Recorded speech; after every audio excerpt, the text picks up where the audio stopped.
The morning began like any other in the small, quiet town of Brookhaven. The streets were empty except for the occasional jogger and the distant hum of a lawnmower. Then, at exactly 8:43 a.m., the police dispatcher's calm routine was shattered by a frantic phone call. A woman was screaming on the other end, barely able to get her words out. She said she could hear violent noises coming from her neighbor's house, crashing, shouting, and a desperate scream that made her blood run cold. The dispatcher tried to keep her calm, but before the woman could say more, the line went silent except for heavy breathing. Seconds later, she whispered, "Please hurry. I think someone's being killed." Within minutes, 2 patrol cars were racing through the quiet streets of Willow Drive, their sirens slicing through the calm morning air. Birds scattered from the trees as the flashing lights approached the address the caller had given, 142 Willow Drive. The house stood at the end of the street, a tall, aging structure with its blinds always drawn. It belonged to Mark Dawson, a man known around town for keeping to himself. After his wife's mysterious disappearance 2 years earlier, he had withdrawn completely from the world. People said he rarely left the house, only coming out late at night to collect mail or take out the trash. As the officers pulled up to the property, the scene was eerily quiet. No sounds of struggle, no shouting, just the faint creak of a gate swaying in the breeze. The front door stood slightly open, moving gently with each gust of wind. One officer called out, announcing their presence, but no one answered. They exchanged uneasy looks, hands instinctively reaching for their flashlights and weapons. Inside, the air felt heavy, stale, and strangely cold. Dust floated in the beams of sunlight coming through the half-closed curtains. The house smelled faintly of burnt coffee and something metallic, something that made the officers' stomachs tighten. On the kitchen counter sat a mug still steaming, as if someone had left it there only minutes ago. A newspaper lay open on the table, the date circled in red ink. Every sound echoed unnaturally in the silence. The officers stepped carefully, their boots creaking on the wooden floor. Somewhere deeper in the house, a faint tapping noise could be heard like a dripping faucet, or maybe something else. Each second stretched longer than the last. They had come expecting to stop a murder in progress. Instead, they were stepping into something far more unsettling, and none of them were prepared for what awaited in the shadows ahead. The deeper the officers moved into the house, the stranger everything felt. It was as if time had stopped the moment they entered. The living room looked frozen in place, with a thin layer of dust over the furniture, except for one corner where a chair had been knocked over and a picture frame lay shattered on the carpet. The television was still on, playing a morning news broadcast with the volume turned down to almost nothing. The flickering light from the screen cast an eerie glow across the walls, giving the room a lifeless appearance.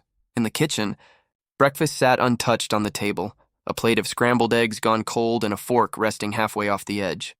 A chair was pushed back, tilted just slightly, as if someone had stood up in a hurry. The refrigerator hummed quietly, a steady sound that somehow made the silence feel heavier. One of the officers noticed a thin trail of something dark leading toward the hallway.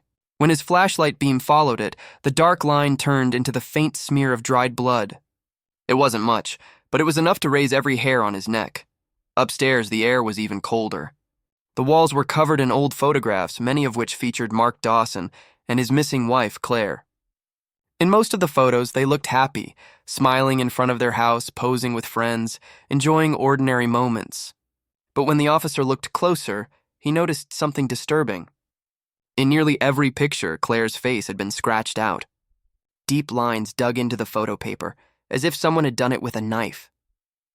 In the bedroom, signs of struggle were everywhere.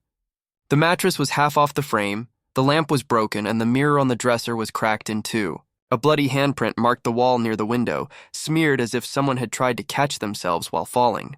Yet there was no body, no weapon, and no sign of where the victim, or the suspect, had gone. When they reached the basement door, a chill ran through all of them. The wooden steps groaned under their weight as they descended into darkness. Their flashlights swept across dusty shelves, tools, and boxes. In the far corner, almost hidden by shadows, was an old wooden trunk. It was covered in cobwebs, but the floor around it was clean, as if it had been moved recently. When they opened it, what they found made their hearts stop. Inside lay a folded white wedding dress and dozens of old photos, everyone with Claire's face violently scratched away. The discovery in the basement sent waves of unease through the entire police team. The house was sealed off, and detectives were called in to take over. What had started as a possible murder in progress was quickly turning into a deeply unsettling mystery. The trunk, the scratched-out photographs, and the blood on the walls all pointed to something dark, something that had been hidden for a long time. Detectives carefully collected every item, labeling and photographing each piece of evidence. When the wedding dress was lifted out of the trunk, a cloud of dust rose into the air, revealing a faint brown stain along the hem. No one spoke, but everyone knew what it might be. Outside, the neighborhood was filled with flashing lights and whispers. Curious neighbors gathered behind the police tape, trying to catch glimpses of what was happening. One elderly man stepped forward and told the officers that Mark had been acting strangely for weeks. He said Mark often walked outside at night, mumbling to himself, sometimes digging holes in the backyard or burning things in a rusted metal barrel. The smell, he said, was awful, like something rotten mixed with chemicals. That detail made the detectives exchange nervous glances. The next morning, search dogs were brought in to comb through the yard. It didn't take them long to pick up a scent. They stopped near a patch of freshly turned soil behind the house. When officers began digging, they uncovered a small wooden box buried just a few inches below the surface. Inside were personal belongings, a few pieces of jewelry, a set of keys, and a locket with a broken clasp. The initials engraved on it matched Claire Dawson's name. Investigators now believed they were finally close to solving the 2-year-old mystery of Claire's disappearance. But something still didn't fit. A check of recent phone records revealed that Mark had called the police himself only 30 minutes before the first 911 call came in. He had reported that someone was inside his house. That changed everything. Maybe Mark wasn't the one committing the crime.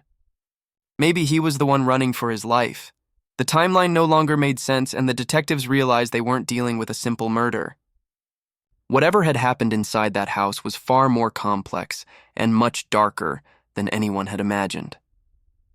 Detectives reviewed every inch of footage taken from the responding officers' body cameras, hoping to find something they had missed. Hours passed as they replayed the recordings again and again. Then one investigator paused the video from the basement. Behind the wooden shelves, barely visible in the dim light, was a faint outline, a thin vertical line that didn't match the structure of the wall. It looked like the frame of a hidden door. The team returned to the house the same evening, determined to find out what was behind it. When they arrived, the atmosphere inside felt even heavier than before. The air was thick and cold, and the faint smell of dampness mixed with something metallic hung in the basement. They moved the dusty bookshelf aside, revealing a narrow hidden door covered in old paint that had started to peel away. It wasn't locked, just wedged shut by a loose wooden plank. When they pushed it open, the hinges screamed, and a wave of stale air escaped from the dark space beyond. The beam of the first flashlight revealed a small, windowless room. The walls were lined with soundproof foam, and in the middle stood a single metal chair with leather straps attached to its arms. Around it were tripods, cameras, and tangled wires. Dust covered everything, but the air smelled faintly of burned plastic, suggesting something had been recently used. On a table near the chair were dozens of videotapes neatly stacked, each marked with a date written in black marker. The detectives carried a few of the tapes upstairs to review them. The footage was disturbing. In one video, Mark Dawson sat in the same chair, speaking softly as if talking to someone unseen. He called out Claire's name repeatedly, asking her to forgive him, promising to make things right. At first, it seemed like he was leaving messages for his missing wife, but then, in later recordings, his tone changed. He began answering himself in a different voice, a woman's voice, soft, gentle, and hauntingly calm. It became clear that Mark had created a world inside his own mind, where his wife still existed. He recorded conversations between them, replayed them endlessly, and seemed to believe they were real.